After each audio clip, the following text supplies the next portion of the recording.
All right, we have 7 more questions to tackle. We can do this. Actually, maybe 8. All right, so it says find the measure of the line segment indicated. Assume that the lines which appear tangent are tangent. Now notice it says find dj. It does not say solve for x. However, we're going to have to solve for x in order to find dj because dj is represented by 8x plus 2. So the way we solve this equation is we're going to multiply 8x plus 2 times 8, because that's this chord right here. And then we're going to set that equal to the other chord lengths, which are 9 and 16. Now, you could multiply that out and make it really big. That's not fun. Okay, we should realize that 8 goes into 16. And so really we just have 8x plus 2 cancels equals 9 times 2. So really it's just 8x plus 2 equals 18. 9 times 2 being 18. We can then subtract 2 from both sides. So 8x equals 16. Divide by 8. And if we do that, we get x equals 2. Again, that's not the right answer because they said find dj. We always have to make sure, whatever level math we're doing, we're always answering the question they gave us. So if I plug 2 in for x, I get 2 times 8 is 16. 16 plus 2 is 18. So 18 is the length of dj. Okay? Same thing for number 31, but we just have a little bit of a different equation. This is a secant length and a tangent length. Here's what we do. We do, for the secant, we do the entire times the outside. For the tangent, we do the outside squared, because that's all it has. So the entire distance for the secant is x plus 4 plus 9. So see how the secant goes x plus 4 and a 9? So x plus 4 plus 9, and then the outside section is just 9. For the tangent is 15 squared, so 15 squared. Here's what we can do now. We can go x plus 4 plus 9. Well, 4 plus 9 is 13, so we get x plus 13. And then I'm going to turn the 9 into its prime factorization, which is 2 3's. Do you guys agree with me? 3 times 3 is 9. And 15 squared is 15 times 15. Now again, you could multiply 15 times 15, multiply 3 by 3, 9, multiply the 9 times the x and the 13, but let's make the question smaller before we make it bigger. Alright, do you guys agree if I divide by 3 on this side, I can divide by 3 on this side? So these 3's cancel.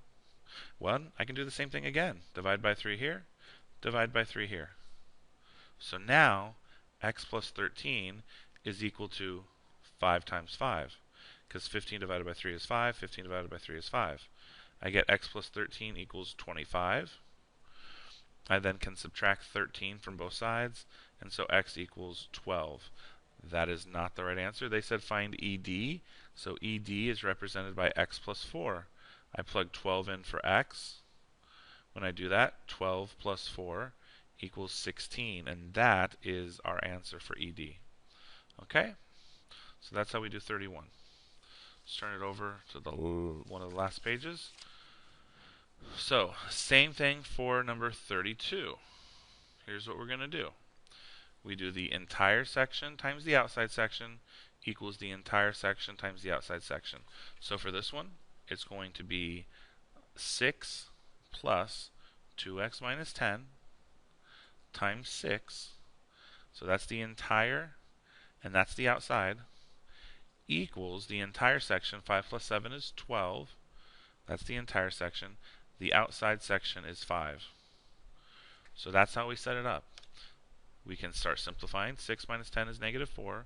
So 2x minus 4 times 6 equals 12 times 5.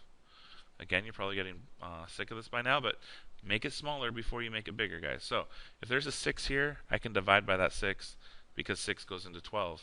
That means this guy cancels, and I get 2x minus 4 equals 12 divided by 6 is 2 times 5. We all know 2 times 5 is 10. And so that's what 2x minus 4 equals. We add 4 to both sides. We get 2x equals 14, and thus x equals 7. Did we answer the question they asked for? No. They asked for JL. Well, JL is this entire distance here. So we're going to have to plug 7 in for x. We get 2 times 7 is 14. 14 minus 10 is 4. but they want the entire distance. Notice they didn't ask for JK. If they asked for JK, I would say 4, but JL is 4 plus 6, which has to equal 10. So that's the answer we should have given for 32. Okay? 33. These are not hard. They should be some of the highest scoring questions on the test, because here's all you do. You write an x with a square, you add to it a y with a square. All you do, you take the opposite of each of these numbers. Know how this is an ordered pair that goes x, y? X is with negative 11. I take the opposite of negative 11. I get positive 11. Y is with 12. I take the opposite of 12, which is negative 12.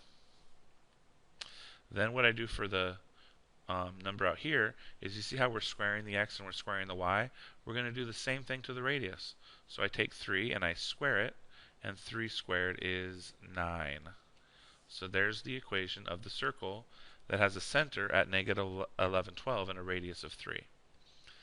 Okay, for 34, they want us to graph the circle of which the equation they've given us. So we're going to do kind of the same thing. We're going to find the center. The opposite of negative 4 is 4, so that's the x value of the center, 4. The opposite of 1 is negative 1.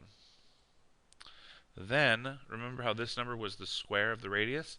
So we're not going to take the square of this and go 81. We're going to take the square root of 9, and the square root of 9 is 3. So that's our radius. Okay? So we have the center, we have the radius. We're going to graph it appropriately as follows. We're going to graph the center point, 4, negative 1. So 1, 2, 3, 4, negative 1 is right there. And then whatever the radius is, we're going to go that far in each direction. Top, right, left, and bottom. Okay? If we do that, we're going to go 3 up, 1, 2, 3. 3 to the right, 1, 2, 3. And go 3 to the bottom, 1, 2, 3. And we can go 3 to the left, 1, 2, 3. Okay, as long as you have those 4 points, I'm going to give you full credit. And then just sketch what the circle should look like. It doesn't have to be perfect. That one looks pretty good though, if I do say so. Okay, so there's number 34. We have the last page back here.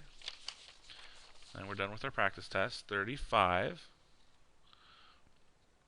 says, use the information provided to write the equation of the circle. So first thing we have to do is find the center. Well, our center is the point obviously in the middle, which has an x value of negative 4 and a y value of negative 2.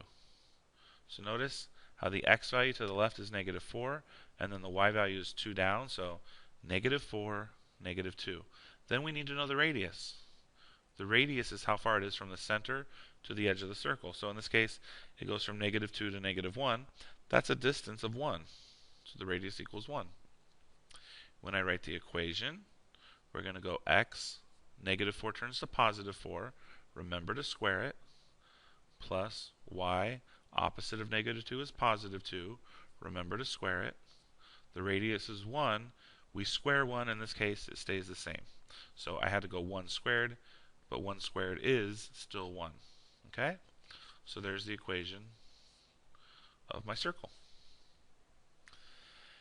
Now, we started this test by going over area and circumference.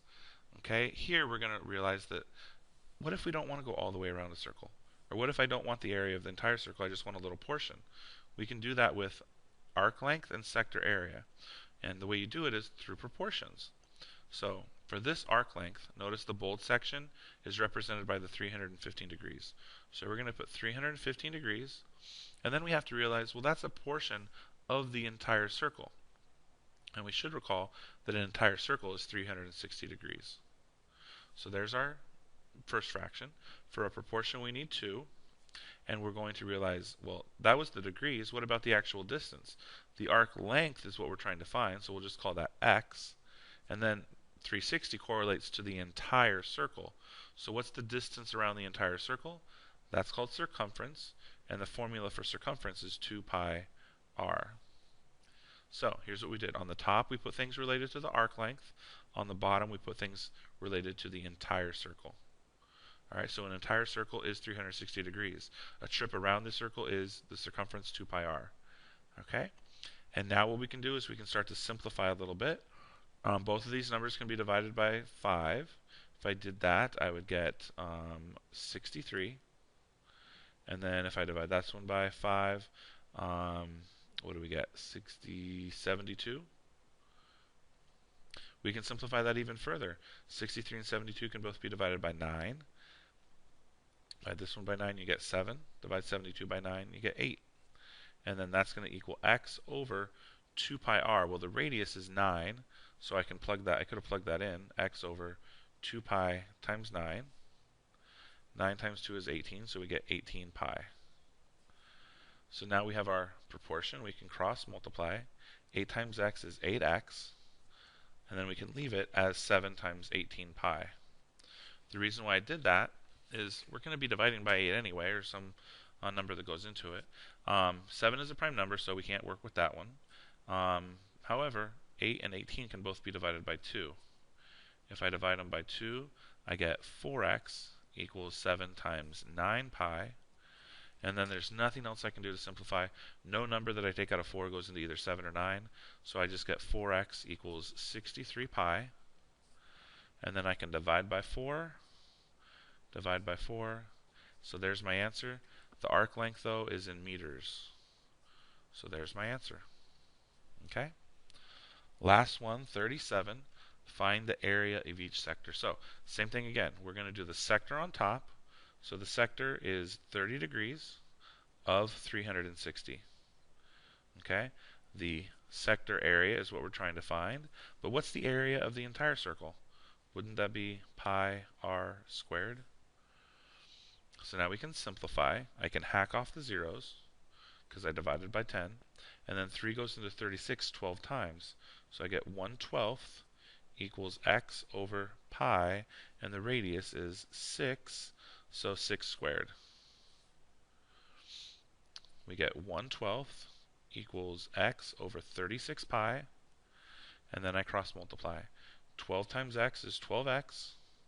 36 pi times 1 is 36 pi. I divide by 12. Divide by 12. These guys cancel. So x equals 36 divided by 12 is 3 pi. And then the unit is centimeters, but because it's area, it's centimeters squared. And so that's my final answer. Okay? So hopefully me making these videos is helping you out. If you have any questions, feel free to come by. You know where my room is. All right? And I wish you best of luck on the test on Friday.